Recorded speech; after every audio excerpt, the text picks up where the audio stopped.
Hello दोस्तों, मैं सौरभ यादव स्वागत करता हूं एक बार फिर से अपने चैनल जॉइन इंडियन नेवी पर। तो आज के वीडियो में मैं लेकर आया हूं आपके लिए फिजिक्स का मॉक टेस्ट। ठीक है, अगर आपने इस मॉक टेस्ट में 10 नंबर स्कोर कर दिया तो आप डेफिनेटली पेपर में 15 प्लस जाने वाले हो, चाहे वो एक्स ग्रुप का हो चाहे वो नेवी एसएसआर डबल ए का हो। ठीक है, तो इस वीडियो के माध्यम से आपको पता चल जाएगा कि आपकी एक्स ग्रुप के पेपर की प्रिपरेशन कैसी चल रही है। आपने फिजिक्स को कहीं भी पढ़ा हो, मैं आपको क्वेश्चन बताऊंगा एंड उसके आंसर बताऊंगा। जब मेरा सिलेबस आएगा उस तरीके से आपको मैं डिटेल पढ़ाने की वहाँ पर कोशिश करूंगा। लेकिन आपने अब तक जहाँ भी पढ़ा है कोशिश करना आंसर सही देने की कोशिश करना। ठीक है, और जैसा कि आपने थंबनेल देखा है कि 10 क्वेश्चन का स्कोर करके दिखाओ मुझे। ठीक है, 10 क्वेश्चन जिसके भी आंसर को कमेंट बॉक्स में कमेंट कर देना। चलो, पहला क्वेश्चन क्या कह रहा है। फर्स्ट क्वेश्चन आपको बोल रहा है प्रकाश स्रोत अनंत पर स्थित होने से तरंगाग्र होगा, यानी कि कोई प्रकाश स्रोत है वो जब अनंत पर स्थित होगा तब उसका जो स्रोत होगा उस तरंगाग्र कैसा होगा उस स्रोत का।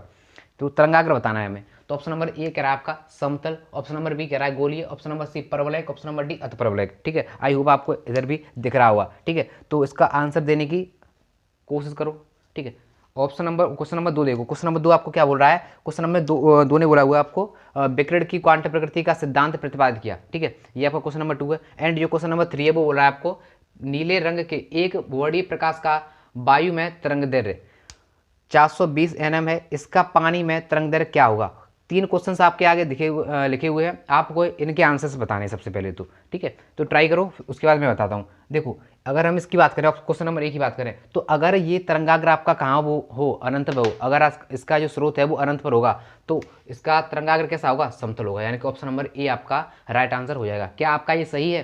ठीक है, क्या आपका ये सही है। अपना स्कोर कमेंट बॉक्स में कमेंट करके बताना कि आपने 25 में से कितने सही किए। ठीक है, और क्वेश्चन नंबर 2 की बात करें तो क्वेश्चन नंबर 2 देखो विकिरण की क्वांटम प्रकृति का सिद्धांत प्रतिपादित किया।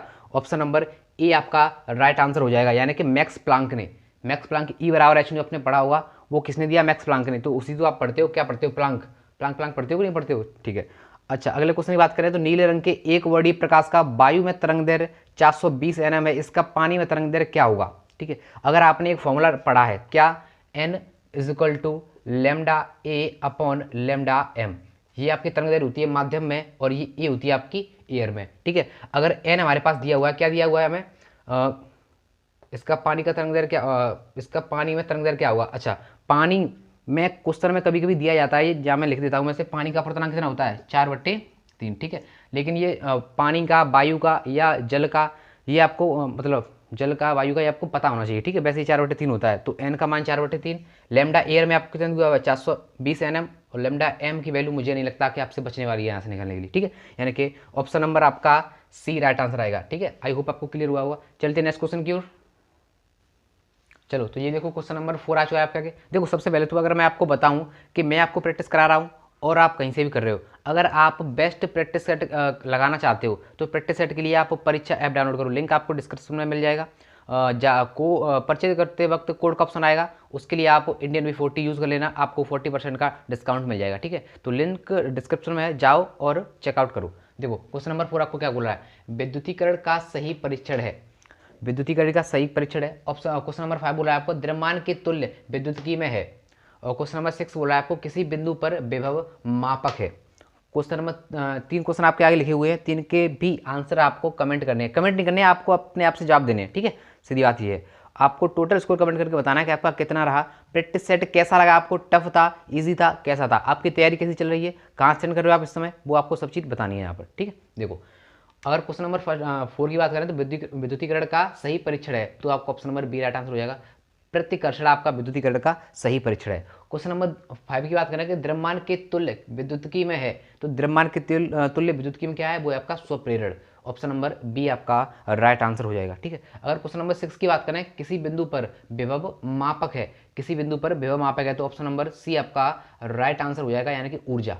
ठीक है, ये आपके कुछ क्वेश्चंस हैं। देखो, मैं यहाँ पर आपको कंसेप्ट नहीं पढ़ा रहा हूँ, सिर्फ आपको एक मॉक टेस्ट के रूम में आपकी प्रैक्टिस जानने के लिए आपको मैं करा रहा हूँ। ठीक है, अपना स्कोर टोटल बताना। जब मैं आपको, मेरी वीडियोस आ रही हैं थ्योरी की, थोड़ी थोड़ी मैं उसी तरीके से मैं आपको आगे भी लेकर जाऊँगा, तो आप वहाँ से पढ़ोगे तो वहाँ से भी क्लियर हो सकता है सारी चीज़ों को। तो चलते नेक्स्ट क्वेश्चन की ओर। देखो, नेक्स्ट क्वेश्चन देखो, नेक्स्ट क्वेश्चन आपको क्या बोल रहा है, सावन के बुलबुले को धनाभिषित करने पर उसकी त्रिज्या, यानी कि सावन का बुलबुला है, उसकी धनाभिषित करने पर उसकी त्रिज्या पर क्या पड़ेगा, ऑप्शन लिखे हुए आपके, देखना है, जवाब देना है आपको। क्वेश्चन नंबर 8 है आपका व्यवमापी का सिद्धांत आधारित है। ठीक है, ऑप्शंस लिखे हुए आपके आगे देख लो। ठीक है, आगे आता है आपका विद्युत प्रवाह का चुंबकीय प्रभाव किसने खोजा, ठीक है, ऑप्शन इसके भी लिखे हुए हैं। और क्वेश्चन नंबर 10 है लोहे के टुकड़े को चुंबक बनाने पर उसकी लंबाई। मुझे बताओ क्या ये क्वेश्चन आज तक आपने कहीं पढ़े हैं, ठीक है, बताना कहीं पढ़े हैं आपने। क्या आप हर बार क्या करते हो, उन्हीं क्वेश्चंस को दोबारा से पढ़ लेते हो। हर बार ये दिखा करो आपने नया क्या सीखा, ठीक है, क्योंकि जब तक आप नया नहीं सीखोगे उससे कोई फायदा नहीं होने वाला, उसी चीज़ को आप दोबारा पढ़ लेते हो। हर बार कुछ नया करने की कोशिश करो। अगर आपका सपोर्ट रहा तो बहुत जल्दी ही मैं कुछ आपके लिए बहुत अच्छा करने का प्लान कर रहा हूँ, ठीक है। बस अपना सपोर्ट बनाए रखो। वीडियो को अभी तक लाइक नहीं किया लाइक करो, ठीक है, और चैनल को सब्सक्राइब नहीं किया सब्सक्राइब करो। तो देखो क्वेश्चन, सावन के बुलबुले को धनाभिषिक्त करने पर उसकी त्रिज्या आपकी ऑप्शन नंबर ए बढ़ेगी, ठीक है। अगर क्वेश्चन की अगले क्वेश्चन की बात करें, व्यवमापी का सिद्धांत आधारित है, जब मैं आपको पढ़ाऊंगा तब आपको बताऊंगा। इसमें से आपका option number D right answer हो जाएगा, यानी कि नन ऑफ दी, इनमें से कोई भी सही नहीं है, ना ही व्हीटस्टोन सेतु, डीसीटी सेतु और केल्विन सेतु। अगर आपको पता है तो इसका आंसर आपको कमेंट बॉक्स में कमेंट करके देना है, पता होगा तो आपका रिविजन हो जाएगा, ठीक है। तो देखो अगला क्वेश्चन क्या कह रहा है, विद्युत प्रवाह का चुंबकीय प्रभाव किसने खोजा, यानी कि ऑप्शन नंबर बी आपका राइट आंसर हो जाएगा, यानी कि ऑस्टेड ने। देखो मैं आपको इनकी कहानी बताता हूँ अच्छी सी। फेराडे और ऑस्टेड दोनों क्या थे, दोस्त थे, दोनों दोस्त थे। ऑस्टेड ने एक प्रयोग किया, ऑस्टेड का एक प्रयोग चल रहा था, वो कमरे में घुसा, उसने देखा कि चुंबक, उसका जो प्रयोग चल रहा था उसमें उसकी चुंबक थी वो वहाँ पर हलचल हो गई। जैसे वो कमरे में घुसा वो डर गया कि ये क्या हो रहा है, ये क्या हो रहा है। उसने तुरंत फेराडे को फ़ोन करके बताया। फेराडे तुरंत समझ गया कि ऐसा ऐसा हो रहा है। वो वहाँ आया, उसने सारी चीज़ें चेक की और उससे बोला कि अपने कपड़े चेंज करके आ। जब वो अपने कपड़े चेंज करके आया तो वो प्रयोग बंद हो गया, मतलब जो चीज़ें हिल रही थी वो बंद हो गई वहाँ पर। तो तुरंत फेराडे समझ गया, उसने ऑस्टेड से बोल दिया कि भाई मुझे समझ नहीं आया क्या हुआ, और जाकर दूसरे ही दिन अपना नियम लॉन्च कर दिया, जो कि उसी की चीज़ें थी सारी की सारी, ठीक है। तो ये आपके विद्युत प्रवाह का चुंबकीय प्रवाह की खोज किसने की, ऑस्टेड ने। तभी तो बोलता हूँ सिलेक्शन आपको चाहिए, आपके दोस्त को आपको चाहिए तो अच्छी तरीके से मेहनत करो। अगला क्वेश्चन क्या है, लोहे के टुकड़े को चुंबक बनाने पर उसकी लंबाई, अगर हम लोहे के टुकड़े को चुंबक बनाएं तो उसकी लंबाई पर क्या प्रभाव पड़ेगा। ऑप्शन नंबर ए आपका है तनिक बढ़ेगी, ठीक है। ये भाषा ऐसी, ये ऐसी क्वेश्चन में आती है कि तनिक बढ़ेगी, काफ़ी बढ़ेगी, तनिक घटेगी, या नन ऑफ दीज, ठीक है। चार ऑप्शन आपको दिख रहे हुए हैं, तो ऑप्शन नंबर ए आपका राइट आंसर हो जाएगा, यानी कि तनिक बढ़ेगी। यानी कि अगर कोई चुंबक है, अगर हम उसे लोहा बना देते हैं तो उसकी लंबाई थोड़ी सी इंक्रीज हो जाती है, ठीक है। तो चलते हैं नेक्स्ट क्वेश्चन की ओर। तो देखो ये आपका नेक्स्ट क्वेश्चन आपको क्या बोल रहा है, बोल रहा है आपको एक लंबी प्रणालिका में 800 फेरे प्रति मीटर है, इसमें 1.6 एम्पियर की धारा प्रवाहित है।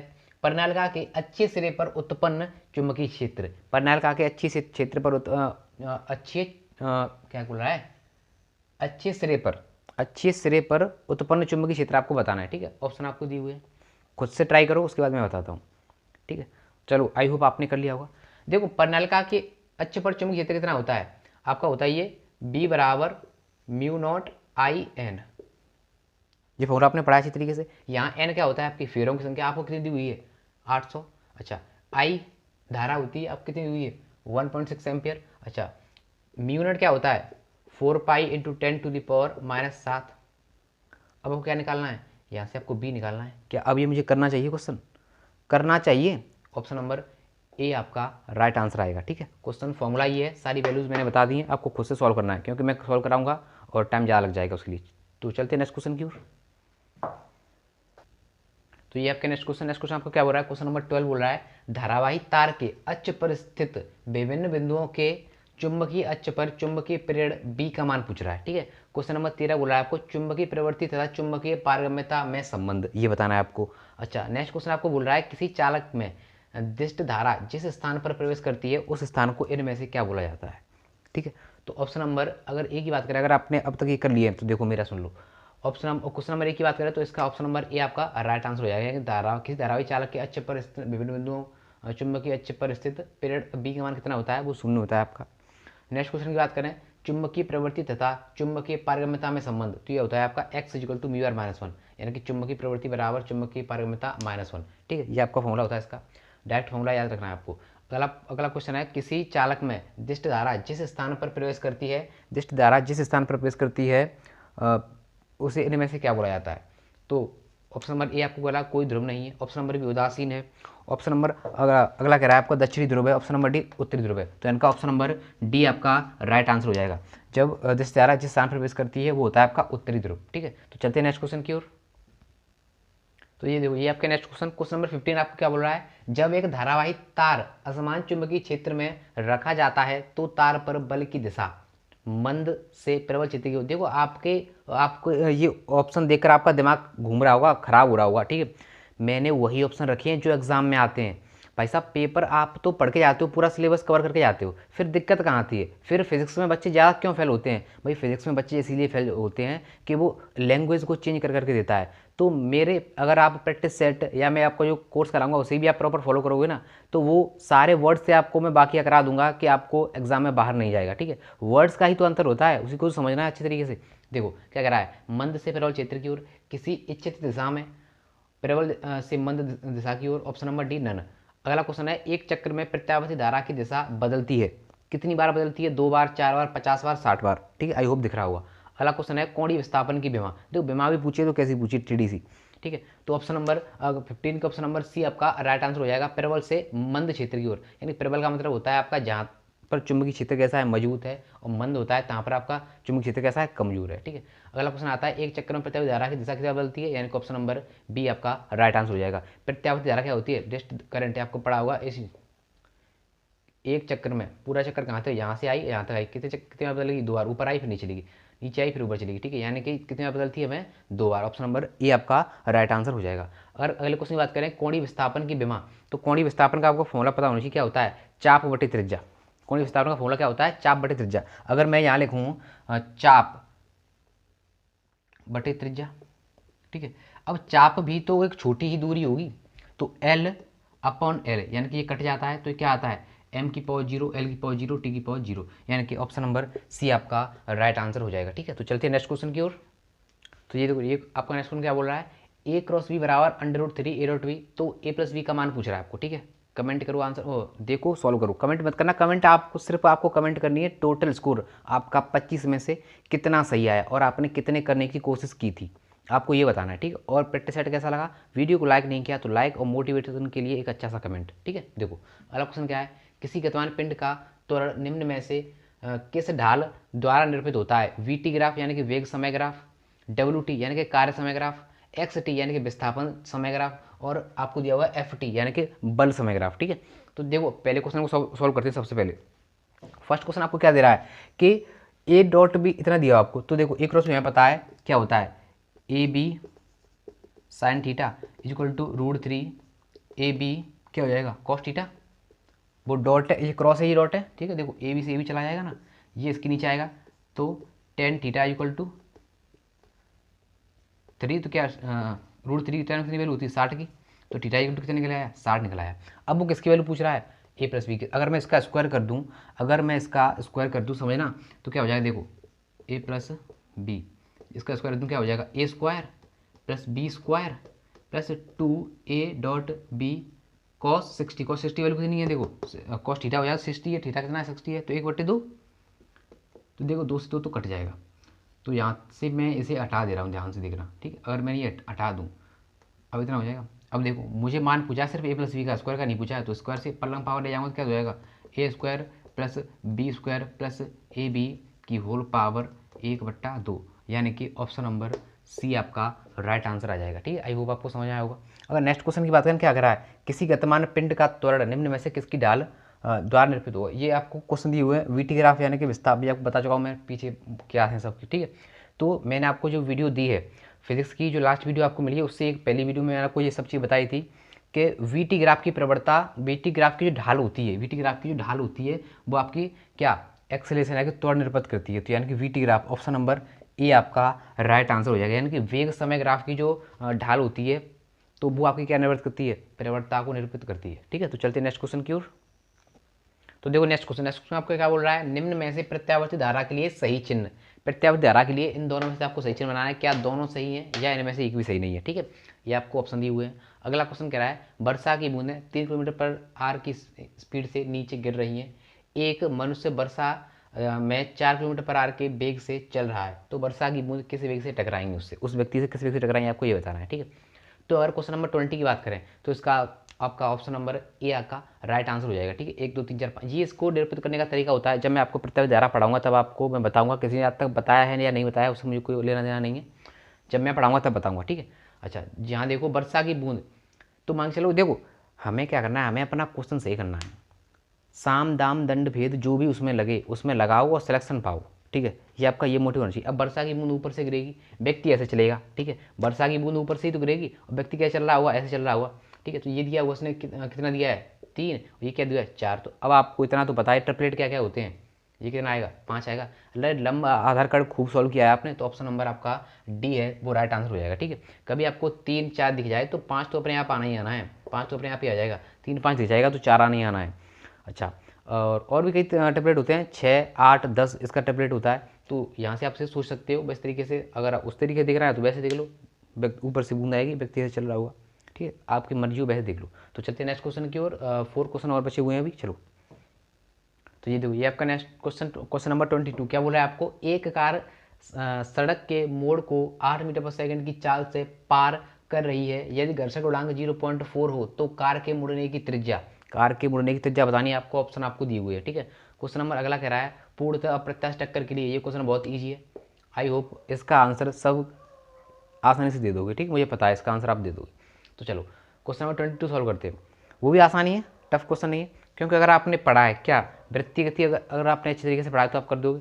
क्या होता है फॉर्मूला, घर्षणांक दे रहा है तो म्यू बराबर v² upon R G, formula दे रहा है, आर हमें पूछ रहा है, यानी कि आर क्या हो जाएगा v² अपॉन म्यू जी, सब की वैल्यू है हमारे पास, v है तो यानी कितना 64 हो जाएगा वहाँ पर, ठीक है, और म्यू कितना है 0.4 और जी कितना है 10। मुझे नहीं लगता कि मुझे ये सॉल्व करना चाहिए इससे आगे, ठीक है। अच्छा, अगले क्वेश्चन की बात करें तो पूर्णतः अप्रत्याशित टक्कर के लिए ई बराबर कितना होता है 0, यानी कि ऑप्शन नंबर बी आपका राइट आंसर हो जाएगा, ठीक है। यहाँ पे दोनों क्वेश्चन आप देख सकते हो अच्छी तरीके से, ये आपको भी पूरा सॉल्व करना है, क्योंकि छोटी छोटी कैलकुलेशन है, ये आपको अभी से अपनी स्पीड बनानी पड़ेगी फास्ट करने के लिए, ठीक है, इतना मैंने कर दिया बहुत है। अच्छा, तो क्वेश्चन नंबर 23 हो गए, 2 क्वेश्चन और बचे उनको भी करते हैं, चलो।